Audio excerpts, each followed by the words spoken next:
పాపాల వల్ల కొంచెం అటు ఇటు జరుగుతాయి లాభాలుగా. వర్షాలు ఉన్నాయి, ఒక పక్క కొట్టకపోతుంది, ఇంకో పక్క వేస్తుంది. ఒక దిక్కు మంచి జరుగుతుంది, ఒక దిక్కు చెడు జరుగుతుంది. అంటే అది చేసుకున్న పాపాల వల్లనే. నన్ను ఇన్ని విధాలుగా ఆరాధిస్తున్నానంటే నా ప్రజలను కాపాడుతున్నా. ప్రతి ఒక్క నా బిడ్డలకు నేను కాపాడుకుంటూ వస్తాను. ఎవరికి ఏది కాకుండా చూసుకునే బాధ్యత నాది. అదే అమ్మా, దీపం మేము ఇంట్లో పెట్టాలా గుళ్ళో పెట్టాలా కొద్దిగా మీరు మాకు చెప్తే బాగుంటుందమ్మా. ప్రతి ఒక్కరి ఇంట్లో గంట దీపం ఉండాలి.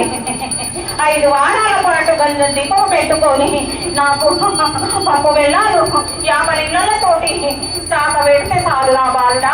నేను ఆనందిస్తాను. నాకెంత చలవ చేస్తే మీ వ్యాధులన్నీ పారగొట్టేలా చూస్తాను లాభాలుడా.